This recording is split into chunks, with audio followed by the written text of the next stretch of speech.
Let's go ahead and call the meeting to order. First thing we'd like to start with is the advertised public hearing on emergency solution grant application. So I will turn it over to Dunlap in order to give us the scoop. Thank you very much. The county is eligible to receive ESG, which is Emergency Solutions Grant Funds, again this year. You can apply for $25,000 or more. Only local units of government, etc., can apply for this funding, not nonprofits. So we put an ad out in the paper soliciting project proposals. These funds can be used for rapid rehousing, street outreach to find homeless people, homelessness prevention, emergency shelters, and administration. And there's very definite definitions for someone who is homeless or at risk of homelessness. Many details as far as what their status has to be. In addition, their income has to be 30% of the area median income. An example of that would be one-person household would be $12,150 a year, two-person $13,900. It goes up in increments, so it's for rather low income persons. We were approached by One Forest DOC. They would like the county to submit an application on their behalf. They are going to submit we'll submit an application on their behalf for $136,660. 100% match is required, which EOC will provide. They will have a dedicated agency housing specialist who will work with eligible individuals and families to rapidly rehouse those who are homeless or facing homelessness. In addition, they'll provide services such as budget counseling, employment training, and referrals to other community agencies and organizations will be provided. We've been doing this with them for the last few years. They use the funds to support faith in the case management from there, and then also to provide permanent housing in the form of rental housing for homeless persons. And they can live, I think the housing can be subsidized for up to a year. Very good. Very worthwhile program. Are there any questions? Anyone else interested? Yes, Doctor? What is their definition of homeless? Well, let's see here. It starts on this page and goes to the next. Would you like me to read it? It's the federal definition, correct? Because the VA's definition of homeless normally is different than... Oh, is it? You need to send them a copy. Yeah, I can share that with you. If you would, please. Definitely. They do identify funds for homeless veterans as well. So, And, right, and they're part of this program too, I understand. And I think they're given some preference. When to let them know. They're happy to send that. Thank you. So Lori, would the veterans fall under the ELC or would it be separate? Like would the veterans apply, like in its Yeah, I case? don't think they have a veterans, do they have someone who works with veterans specifically down in the There EOC? is somebody at the SFDF down at the Faith and building, That's what I thought. Barry McElroy. Their funding comes out of New York. Okay, so they would just call EOC. Okay. Steer them in the right direction. Any other questions? Thank you very much, I appreciate it. thank you, Thank Laura. you. So that's all we needed to That's do? all I need from you. Thank you. All right, then we will close the public hearing. Thank you very much for coming. All items of discussion. Commissioner Eggleston, did the Longhouse Scenic Drive application get submitted? Yes. Okay, very good. So we can go ahead and take that off of our... Lori, I'd like to thank Lori and Dan What are you for talking about? the Tiger Grant. Oh, sorry. The Tiger Grant application, Lori worked very closely with Jim Decker in putting that together, and you submitted it last week. And so now everybody's crossing their fingers and hopes that it goes through. And Cindy. We couldn't get access to the grants.gov website. I hadn't used it since 2012. So we had I was to, happy to help. had to go in and sign back up again, and it was a little convoluted, wasn't it? Good. We got it done. Yep, we got it done. Which reminds me. What? I'm going to ask for your help on another grant application for DCED. Great. Don't go anywhere, Cindy. Always there for you, Lori. Thank you. All right, so we'll go ahead and take Longhouse Scenic Drive off of our agenda from here on out until it pops up again when we get an award notice. Very good. Right to know policy. Attorney Shreve was not able to be here today to present on that, so, but we did get a draft, I believe. You got a draft? I haven't looked at it yet. Did you? Yeah. We're reviewing it. Okay. So we'll push it off to another week, review it, and we'll present next time. Or one of us will. Just on the social media archiving system, Right. I got a hold of them last week, and so there should be a flurry of like emails and conversations. I still have to talk with purchasing just to make sure that everything gets set up properly. Okay. Very good. This isn't something that needs to be done in a public meeting, but we did put out a bid for professional services for the EIP grant months ago. Received only one at the time, and re-solicited because we didn't feel comfortable going with less than at least two, I suppose, bids. And so, due to the professional service, we did get a bid out, and we received one from Pennsylvania Economy League. We could have opened it outside of a public meeting, but I figured why not just open it here and now, get it in the minutes, and make sure everybody's aware of it.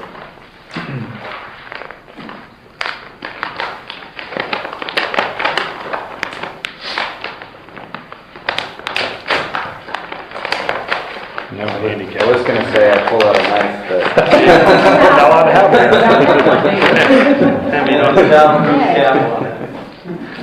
Pam, we could affix a letter opener to that.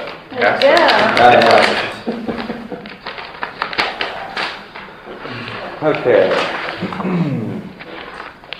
So this was the Pennsylvania Economy League. The total cost not to exceed for this one was $71,700 for the Pell compensation. And then the management audit addendum is $76,780. Which is less than the Susquehanna, whatever it is. Because that one was 80, wasn't it? For that management addendum, I'm not sure. I mean, the two together, I don't think we're... But honestly, it's been months since we reviewed it, so I don't know. Oh, okay, I see.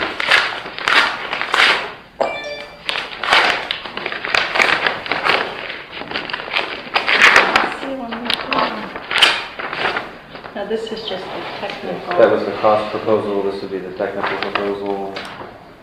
I don't think it covers the elaborates. I do remember some of the specifics from the last one. Here's a copy for Daniel. I haven't opened it.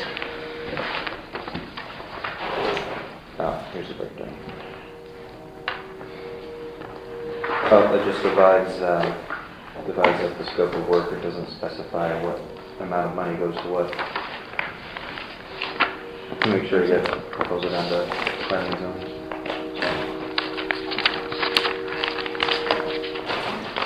Thank you. Should have just gave her that one. Lori, would you mind evaluating the two proposals and providing us with feedback? Or Would you like me to compare it to the other ones too, like? Yeah, that'd be great. Thank you. Then may I be excused? Yes. New items of discussion. There are two things that we want to present on today for 5 to 15 minutes. The first is FirstNet, and the second is Pictometry. So, Todd, did you want to... Oh, there you are. Did you want to intro FirstNet at all? You can go.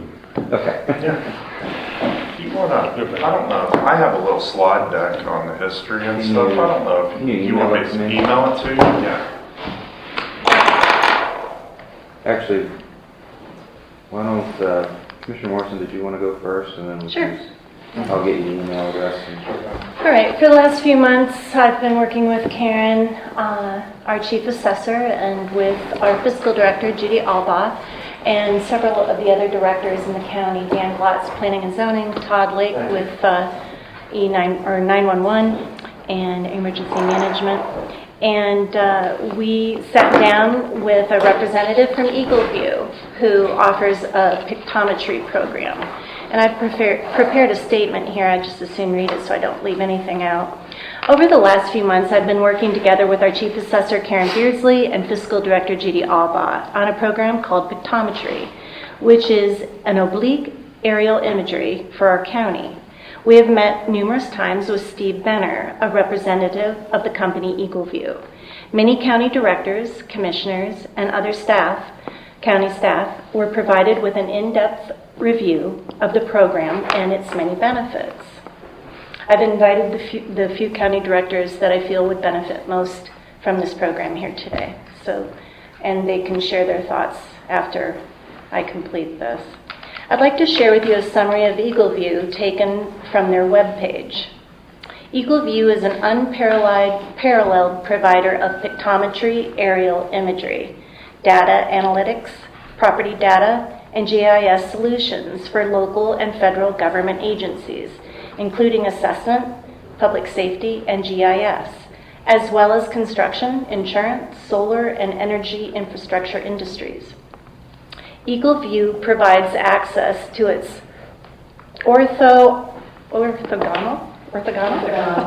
and oblique aerial imagery, 3D models, and measurement and analytical tools through proprietary software, as well as partner integrations. With a fleet of more than 115 aircraft at its disposal and a 3.75 petabyte data library with more than 350 million images, Eagleview offers more coverage and third-party integrations than any other aerial imagery provider. Over the years, Eagleview has produced more than 350 million images and covered more than 90% of the most populated areas in the United States.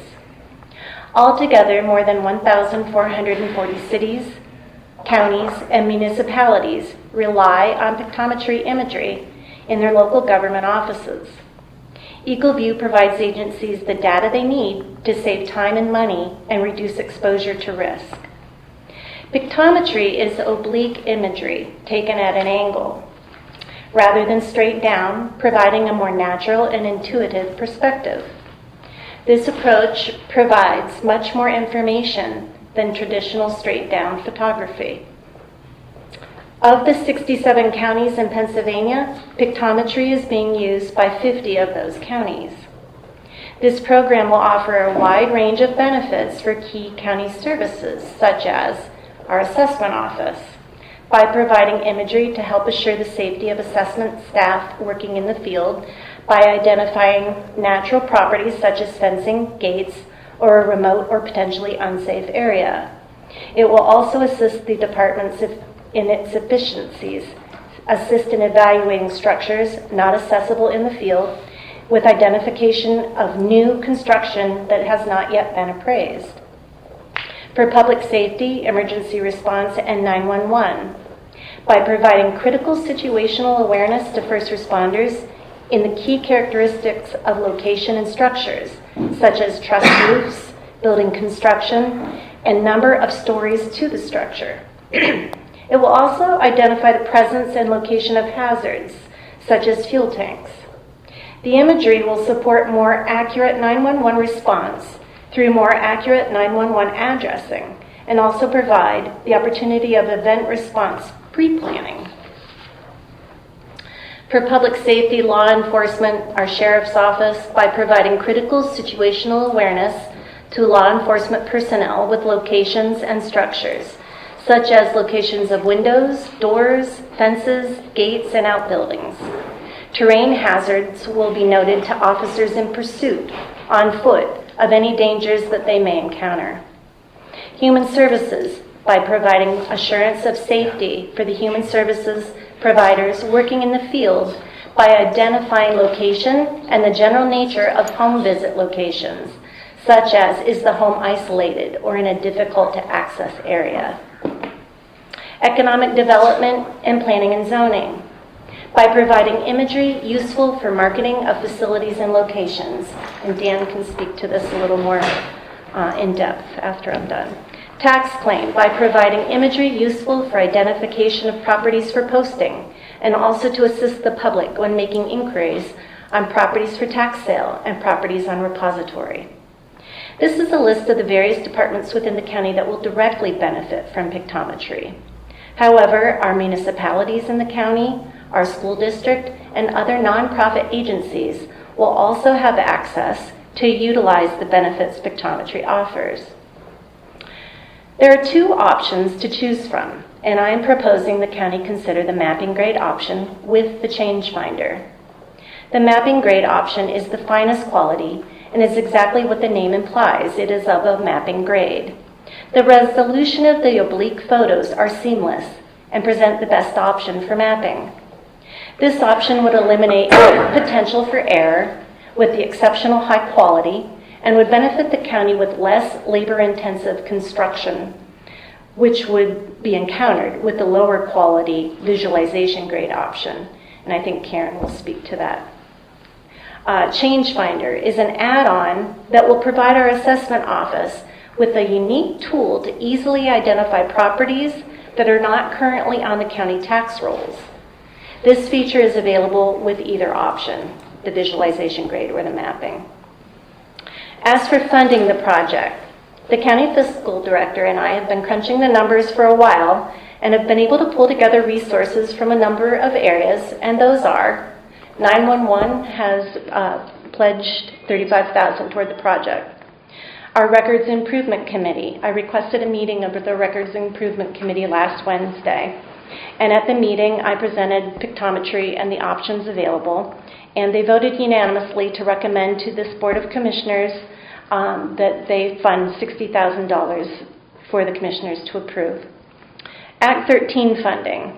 After meeting with Dan Gloss, the County Planning and Zoning Director, he identified the funds were available as one of the 13 eligible uses of that fund.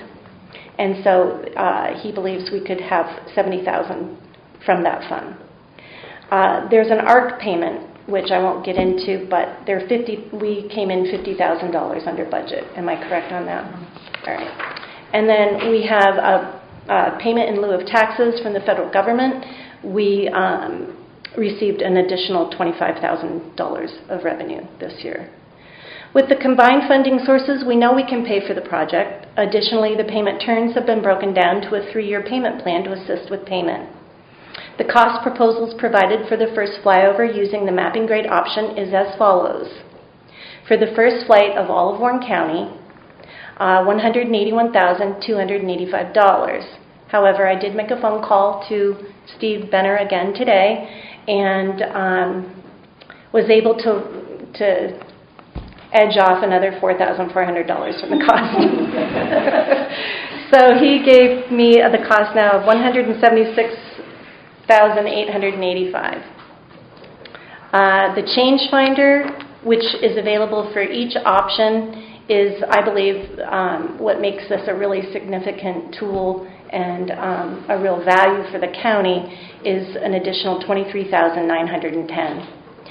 These payments broken down on a 3-year payment plan would be broken down into $60,428. However, with the $4,400 off, that will change. It'll lower a little bit. So the project total, with the $4,400 subtracted, would be $200,795. I did also talk to Mr. Benner this morning on the phone and wanted to know if we could only have a 1 flyover instead of a 2 flyover option. He said that it would probably be in the county's best interest to choose the 2 flight option because you're receiving a 10% discount for doing so.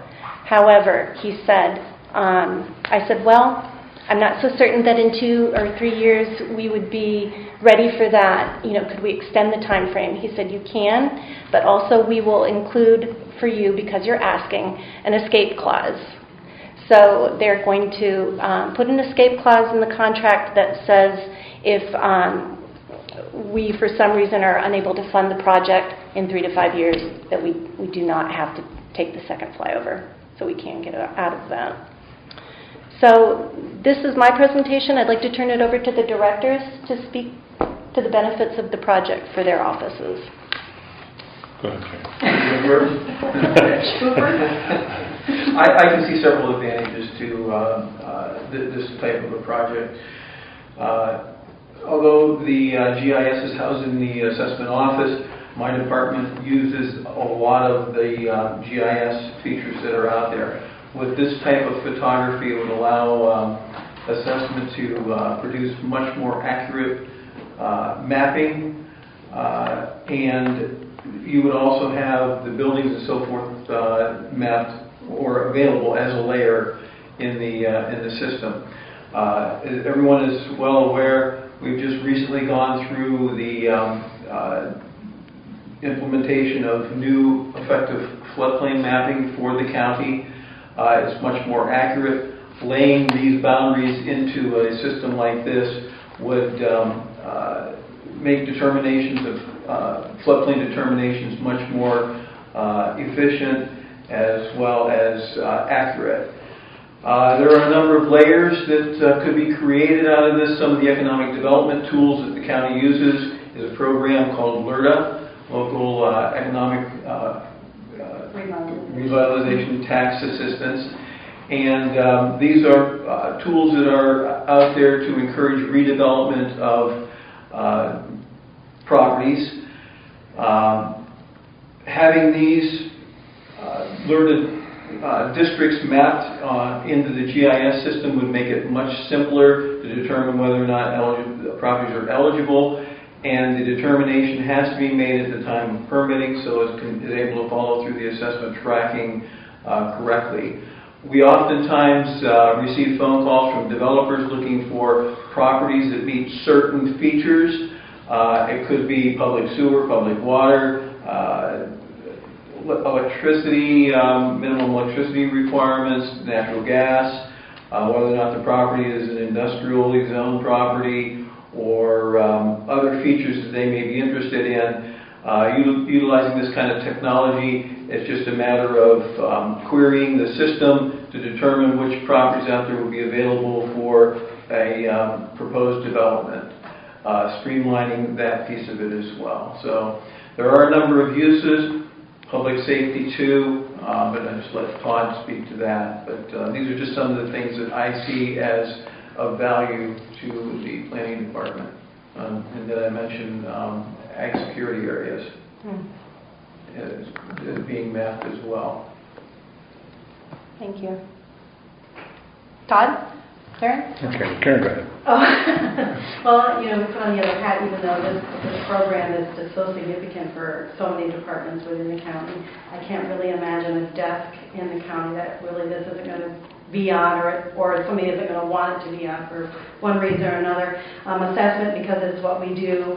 Obviously, in Warren County, we have a permitting problem. It's not that people don't want to get them. They don't really understand it sometimes. Do they need one? Do they not need one? They think that we just know about it, we're going to come out. So we have an awful lot of properties out there that have structures on them. We know that there are structures on them that we don't have assessed. And even though people don't want to hear it, we are going to, if the project goes forward, it's called Change Finder. It actually overlays our mapping and structures. Will be the base layer. The new layer will go on top of it, and it will highlight any new building that we do not have assessed. So in reality, it's going to be good for all of those who got their permits and we are fully assessed. For those people, we're not out to get anyone. We just want to make it fair for everyone. We are going to be out getting new buildings. We'll be able to do it from our desktops. In theory, it is going to be saving taxpayers money. Fewer feet on the ground will save money in the future should the county ever decide to do a reassessment. This will cut down on the expense of a reassessment significantly. All of our records will be up to date. All of the structures will be on there. They will be valued. There'll be valid photos. So a lot of the work from a reassessment will already be done at a cost saving that is just enormous to the county. So there's just a lot of really positive things for this. It's just not an assessment program. It really is for really almost every department in the county will have some use for this program. And we're pretty excited about it. We started looking at it maybe 10 years ago. We've been looking at this program forever. The original cost started out at well over $500,000. It was just so cost prohibitive, we just couldn't think of it.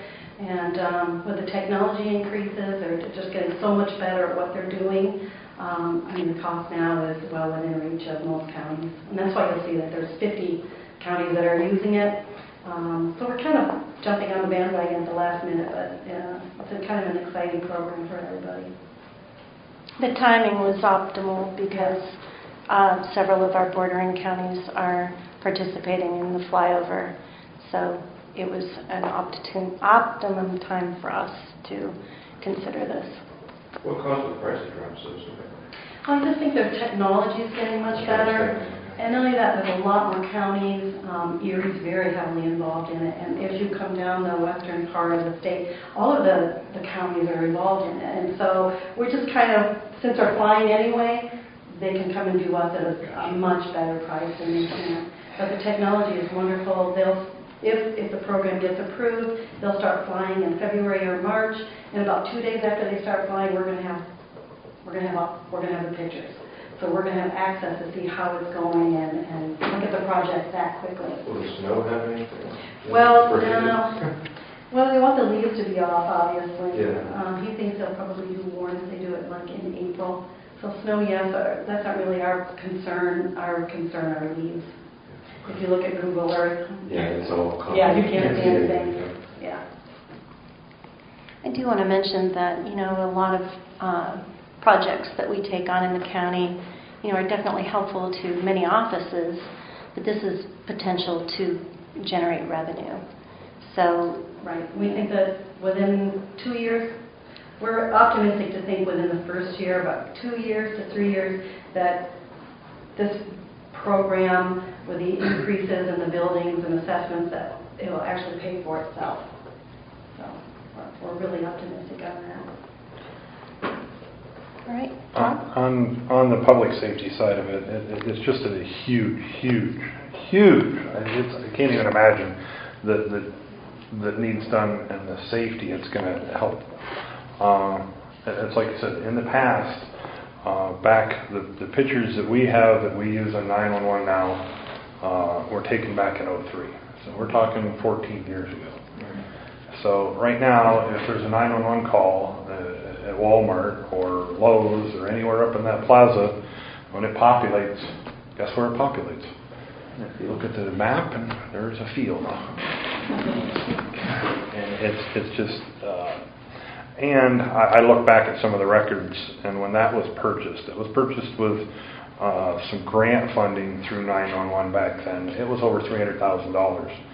And it is nowhere, not even minuscule compared to the quality that we're going to get now. It's hard to tell. You can hardly tell colors of roofs or anything. This is just phenomenally much better. Where a lot of this is going to be, it's just going to be a safety point of it. We've got sheriff's deputies that have to go do a warrant or civil papers. They could pull that up and look, and it's like, oh, there's this house here, and there's woods behind it, or there's another house here.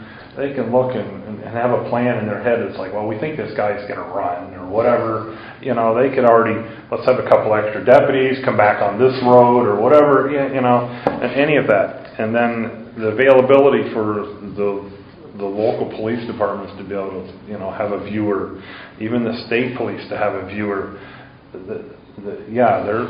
They're not a county agency, they're a state agency. Or even our federal partners. Our federal drug enforcement for Warren County, the Warren County Drug Task Force, is a federal agent. For those agencies to be able to help protect the citizens of Warren County is just phenomenal. Another aspect of this is our SARA facilities, the LAPC and our planning facilities for our extremely hazardous substances. The Uniteds, Pellegrinos, we've got 15 different ones that we have evacuation, we have plans, procedures, evacuations, but we don't have this type of imagery to be able to pull that up that we could afterwards. So, Commissioner Caffrey and I have a executive board meeting on Thursday with the LAPC, and I'm going to bring it up to maybe be able to.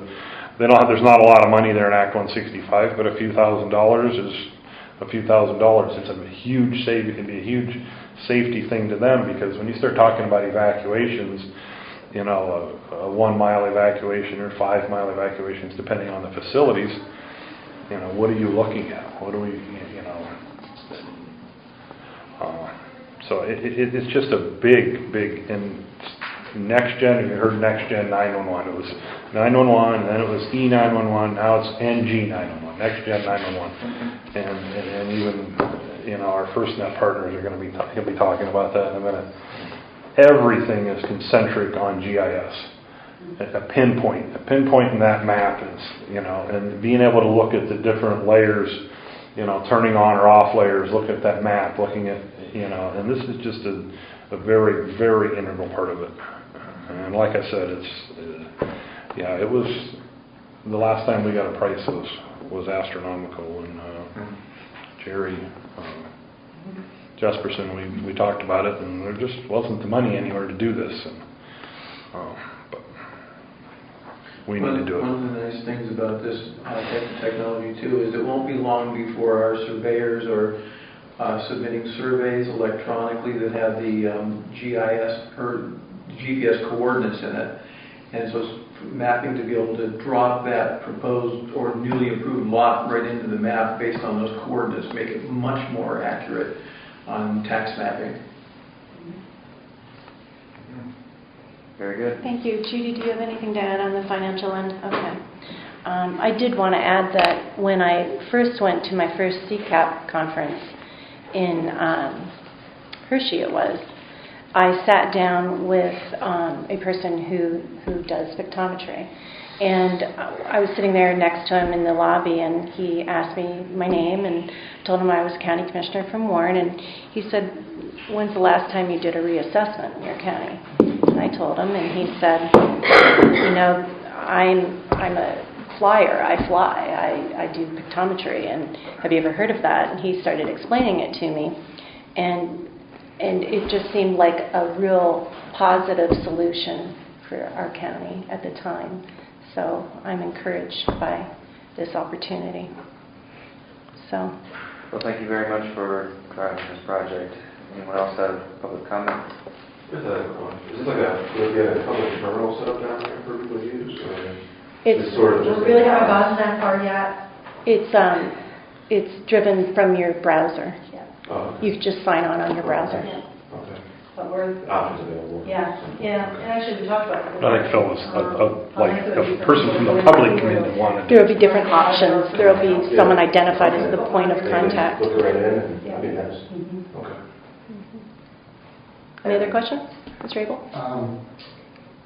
Will this also photograph public lands in the county? You should, all of Warren County, yes. Okay. The thing about with public lands, though, oftentimes like the Allegheny National Forest and the State Bureau of Forestry, they're looking at leaf on to be able to identify different types of tree stands. For the county's needs, we would need leaf off, so we're able to see clearly roads going through the forest and any buildings and so forth. Needs are different. There could be some cooperative agreement perhaps with some of these agencies to use that photography. Right. I don't know if that would help pay for it or not, but you never know. Well, that needs to be paid for. Wow. And then I wonder who owns it. Does the company retain the copyright? We actually own it. The information Yeah. will be ours. It's ours. The technology is theirs, but the Yeah. information is ours. Okay.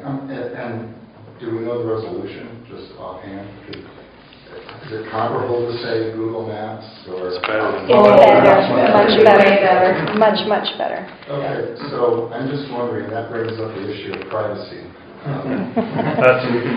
We still have a Fourth Amendment, well, kind of. And I'm just wondering if any counties have been litigated over this. Not heard of any. No.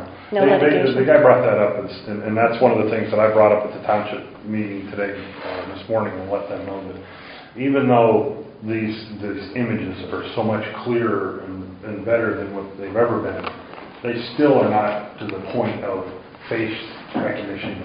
They will blur those out. Yeah, even if there is, License right. plates, addresses. Well, but even he even said that the license plates, you won't be able to read those. We won't. You know, yeah, you'll probably be able to go, you know, when they get the picture of, like I said down there, the picture of my yard in Youngsville, and be like, hey, this is the fat guy out in the yard. Well, we know that's odd, but you're not going to recognize the face. There's no facial recognition. And it actually goes by the laws for privacy.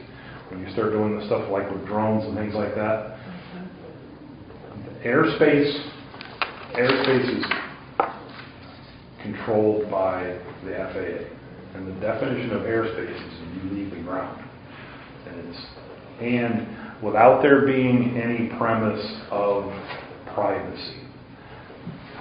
Where issues lie in, like with drones and things like that, it's not illegal for somebody to fly a drone over your house and take pictures of you, or take pictures of you out in your yard because you're not under the premise of privacy. Now, if that drone flies over and is looking in your window, then it's a violation of privacy. Just to fly over a structure, a house, and taking pictures is, it's not, there's no privacy issues.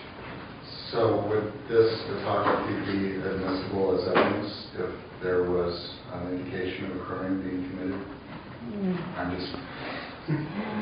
That's a legal question. Yeah, I have no idea. I would want to answer. I know you can see the on Facebook, there's always the ones when they were doing the Google Street Views, and there was crimes happening and seeing things, but ours, I don't think it would be the photography is admissible in court for assessment and that type of stuff. As in crimes, that would probably be up to that'd be up to a judge. Yeah. This did come up in one of our conversations for assessment purposes. If we were to go to court and we have, our imagery to go with us, it is admissible in court, whereas Google Earth is not. So we have addressed that issue. It is admissible in court. You can go to court with this information. As far as assessment. As far as assessment goes. Others, you will have to check that on your own. In the interest of time, we'll need to move on to FirstNet. But anything final? John, there isn't anything in the A&F you want to tell us about, is there? No.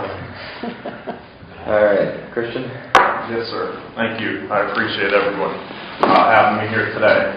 So my name's Christian Peck. I handle the FirstNet project at AT&T. I am a principal consultant. My territory is Western Pennsylvania and West Virginia. I don't know how much you've heard about FirstNet, but I've been to the NENA conference and met with Todd here. And just wanted to explain to you what FirstNet is so that you're aware of it. There's nothing that I can sell today, and I'll explain that as I move further. But it is the first broadband network that's dedicated to first responders. So fire, EMS, police officers, they have dedicated priority on the network. And I'll get into who FirstNet is so you can understand who FirstNet is. They are part of the government. If you see, it's firstnet.gov. Let me forward here.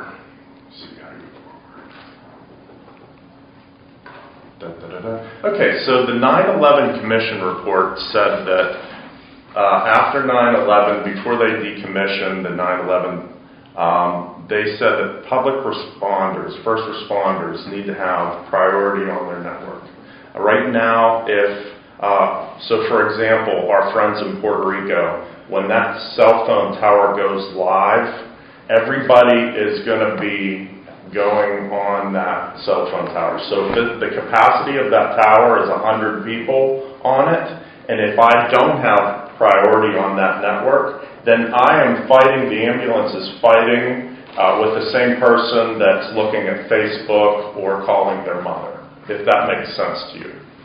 Now, if I'm a first responder and I have an ambulance and I have priority on that same network, then I have priority. I have the VIP card and I go on that cell phone tower. Now I can kick somebody off or prioritize that down to a lower data speed. Does that make sense to everyone?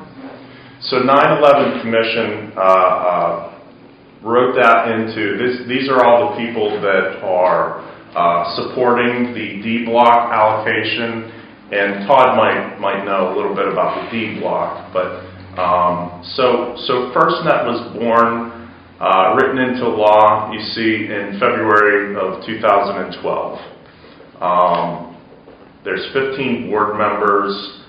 So what the government did was they gave them $7 billion, and they also gave them this band 14, which if you see right here, it's 700 megahertz. Now the government's actually been holding on to this for a while, the 700 megahertz, and I'll tell you why.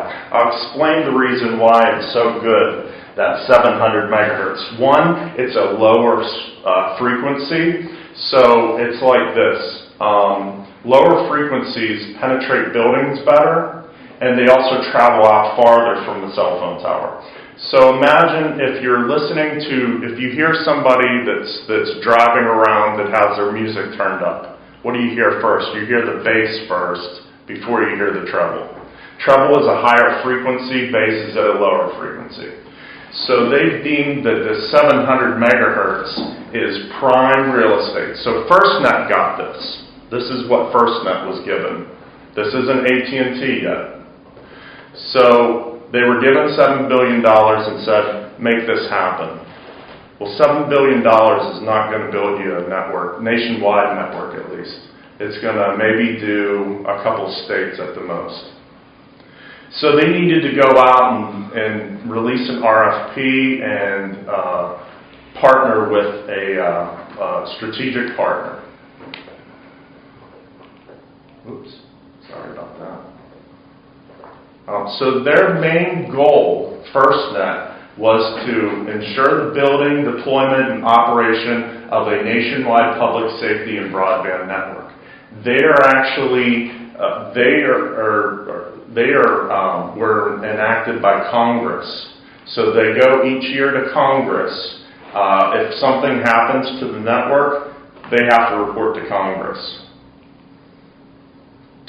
So back in March of this year, AT&T won that bid from FirstNet to combine. It's the largest public-private partnership around.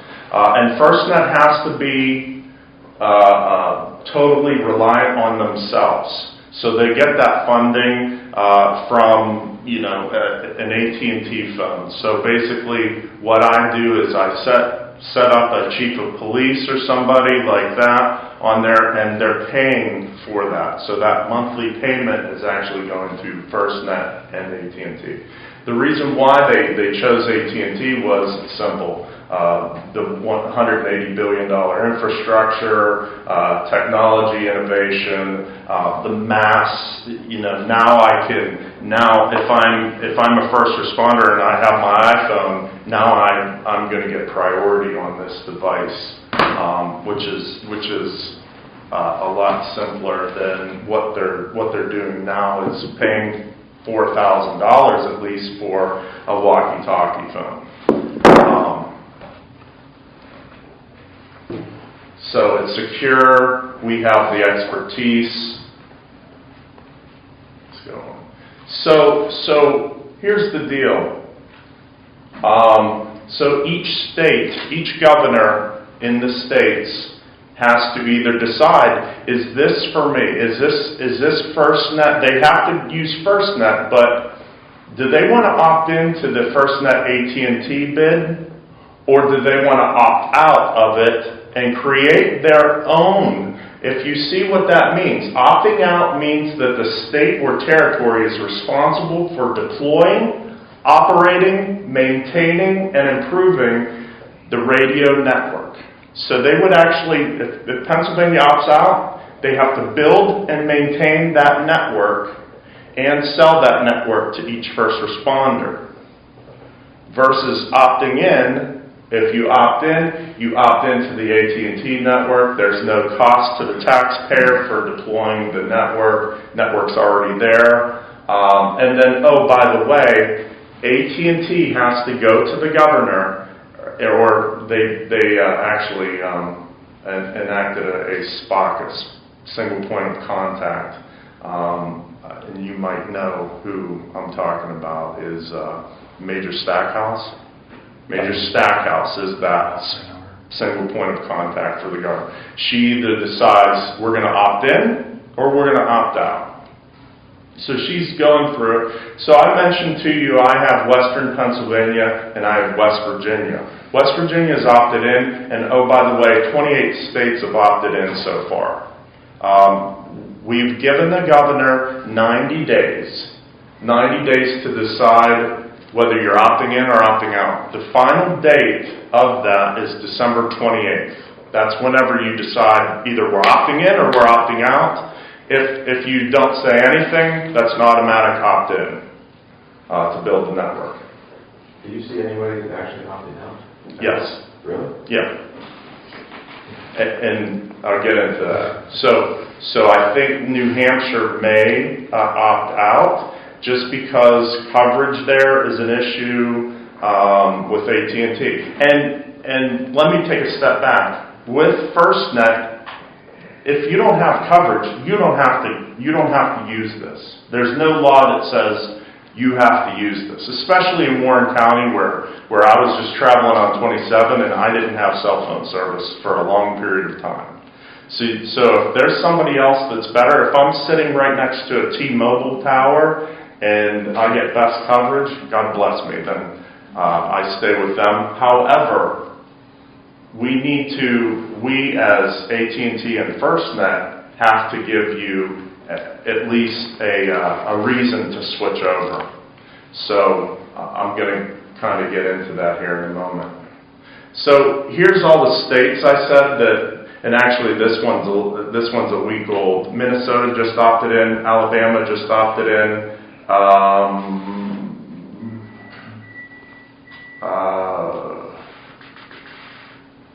And Indiana just opted in.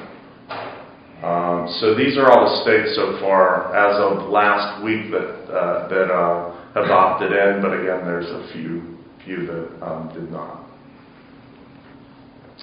This is the users. These are the folks who are going to get. So there's primary users, there's extended primary users, fire, EMS, police, 911. The hospitals are extended primary. So what's nice is that the utilities, if there's a disaster that happens, the utilities, I can elevate them to a primary status. So their mission is simple: availability, operation, innovation. The folks are going to keep getting innovative. 5G is going to be coming out. Once the state opts into, so I talked about the overview. So you're going to get priority on the whole entire AT&T network. So whether I am sitting here in Warren County, I have priority on the network, or if I go down to Puerto Rico, I have priority on the network. Alaska, I have priority on the network. And then preemption comes at the end of this year. Preemption is just simply it'll bump folks down to a lower tier, commercial traffic. It's on the whole entire LTE network. That's the data network. That's the fast high-speed networks. Also, we're deploying in rural areas too. We're going to the governor and we're going to the single point of contact and saying, where do we need coverage at? Where do we need coverage at? This is a first of a 25-year agreement with FirstNet. So we're deploying towers. You're going to see them popping up in different places too. I know that Pennsylvania, they're actually asking us specifically, Allegheny Forest here is tough coverage. However, they understand that, we're not going to be everywhere. You also have, if there's a disaster that happens in Allegheny Forest, there's no coverage. We have access to 72 deployables. And what a deployable is, this talks about, here's a good demonstration of priority and preemption. So you see the priority, these are folks on the network. Commercial traffic's down here. Here, a crisis occurs. You see people moving. Crisis worsens. You see the bandwidth taking up and the commercial traffic moving down. Doesn't mean they're moving off the network. That means they're moving down to a slower network. You have access to deployables. Once a state opts in, they have access to all these deployables. These deployables are called COLs, C-A-L, C-O-L. COLs and COLTs is what they call them. They can be deployed anywhere within 14 hours to enhance coverage signal. Also, the states can actually purchase these.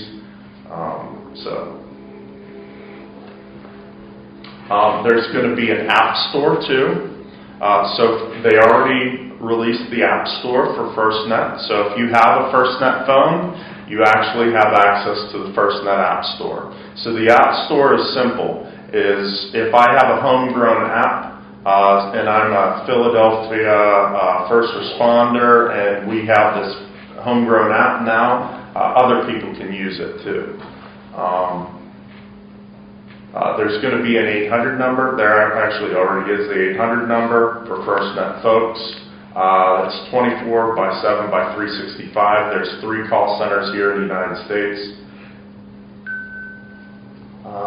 And then there's also going to be BYOD. So bring your own device for volunteer firefighters. They can bring their own devices on and they can get priority.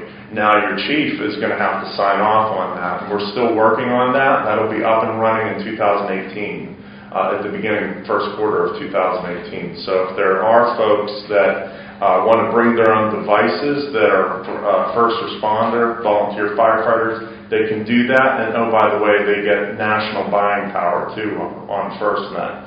I haven't spoken about the pricing yet because Pennsylvania hasn't opted in yet, so we don't have pricing. But pricing is going to be comparable or better than what they are doing today.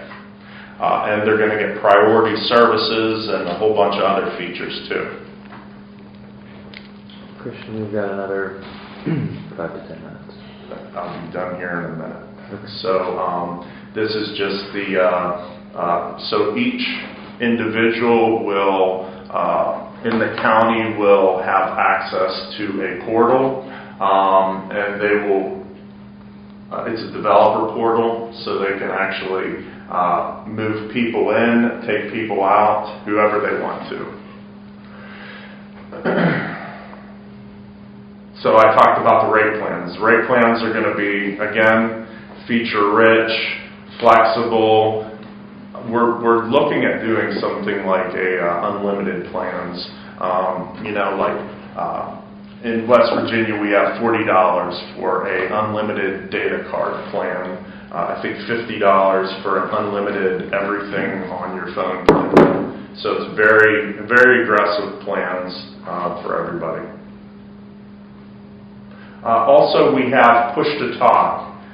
Push to talk is a nice feature that so if I have my land mobile radios and if the township next to me is using UHF and I'm using VHF. Well, before they couldn't talk to each other, they had to buy a $4,000 phone, walkie-talkie, or call them to be able to communicate. This way, I can put this into executives' hands, I can put it into first responders' hands, and I can now create talk groups just like a Nextel device, and it's a couple dollars to do this. So it's a great feature. I used to work for Nextel. I've been in the wireless industry for 15 years. I used to work for Sprint Nextel, and this is really a great tool. Especially if I want to have execs on that. Now they already have iPhones or Android devices.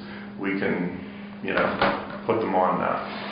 And then it also will integrate with your land mobile radios too. So if you already have like your chiefs of police or your, what it's nice is using it for schools. So if you want to bring those security folks on and they already carry iPhones, you can bring them into that. If you want the bus drivers to have that too, that's something that's also nice too. So you have full land mobile radio integration. These are the push-to-talk devices. I have some rugged devices here from Sonim.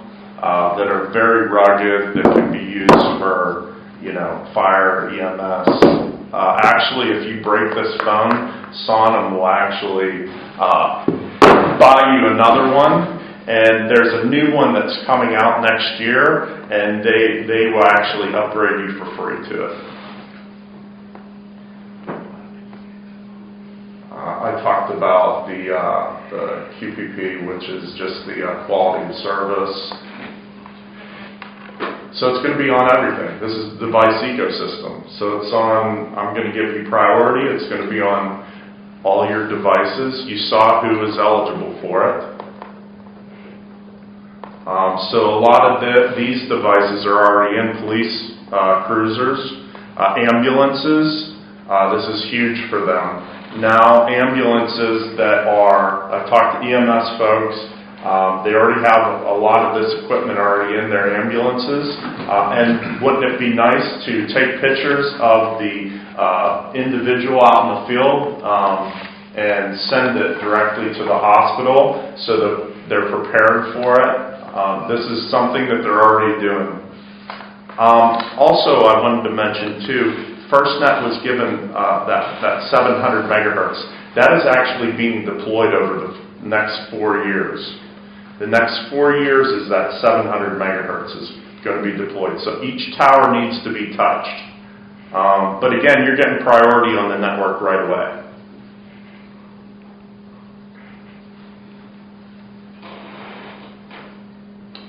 These are devices. You can go to firstnet.com or firstnet.gov to see more about, get more information. What questions do you have for me? At this point, it's 1 o'clock, so if anybody needs to leave, you're welcome to leave at this point. Is there any questions?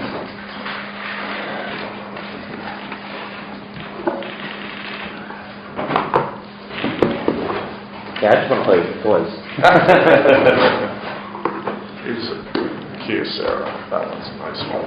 That one's not on now. So to be clear, this could even replace carrying radios into fire and such. It's not going to replace that. No, Not replace it. never replace Land it. mobile Thank you. So it's a Thank supplemental. you. I appreciate your time. Yeah. Supplemental only then. Yeah, that'll never replace the. I won't say never, but Right. it's a nice. It'll augment it. It's a nice add-on. So can I take it into a fire and then see what happens? And they'll replace it. Yeah, they'll replace it. Yeah. I have people carrying these. Okay. Looks like a rugged BlackBerry. In a situation like Moore County that has less coverage than Yes. some of our surrounding counties, Yeah. is there any type of an increased power with these public safety grade? Yeah. Actually, the cradle points that you saw there, the ones that are in the actual cruisers and all, those have better power, which means better coverage. So instead of like a 3rd watt handheld cell phone? Yeah, I forget what they are, but yeah, they're like a watt or something like that. You don't want to carry a watt around with your head here, so, yeah. But yes, you're right. Had the microwave. Yeah, but I expect, and this is again, first of a 25-year agreement, we're going to be covering Warren County better. Well, if you need Not 100%, but never. some test folks, you can probably. Yeah.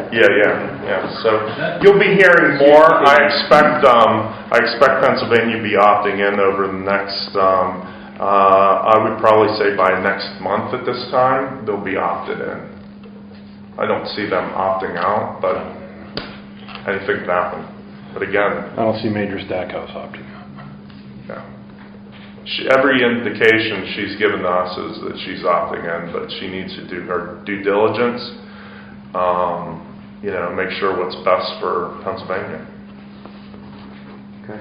All right, any other questions? So, we'll be, if the chiefs of police and all that stuff, I'll be speaking with them about this. Okay. All right, thank you so much for having me. I appreciate it. Thank you. Good, thank Does you. anybody need a business card or anything? I have a question. What about 911 calls from my person? 911 always gets priority. Always gets priority. Yes.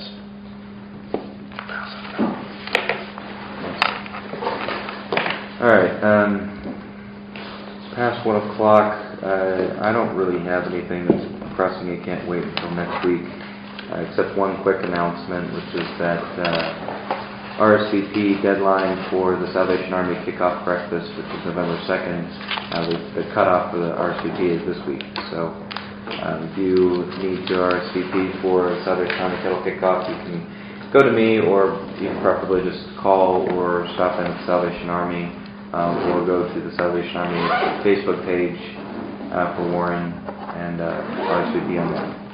What day was that? It's the 2nd. It's a Thursday. Thursday, 7 a.m. at Commonwealth Club. Commissioner Morrison, did you have anything you wanted to bring up? No, nothing else. Very good. Thank you both for your presentations. Does anyone have anything they want to raise? I just want to make you aware of the State Veterans Commission meeting this past Friday. I was nominated and elected to be chairman of the board. Well, congratulations. Of the State Veterans Commission. So. Very good. Thank you. And you're a representative due to your office, right? I'm a at-large. Oh, right. Governor appointment. Right. Very good. Congratulations. Thank you. Need a couple more trips to Harrisburg. Right. That's always a joy. No, it's not. It's so long to get there. Commissioner Morrison, the Pictometry, should that be going on for next week's public meeting? I would think we would have the contract by then. You can beat up for another $4,000. You'd rather have it on. Maybe. Hey, I keep chopping it down. We'd rather have it on the agenda and move it further out if we need to than not have it. Sooner the better, because if we don't get on there soon, all of a sudden it's going to be. Further on. We want to make sure we're going to get fly this year, because Right. you start getting any, other counties get on and they may not be able to. The fortunate thing is one of the airplanes is at Broken Straw. Oh yeah. Yeah, John Terhasi does works for Pictometry, so That's funny. I had a used Local. car salesman tell me once, "Oh no, not you again." I keep calling back. Maybe we'll get another 4,000. there you go. All right. Anything else? Good to the order. No, We're adjourned. Thank you. thank you.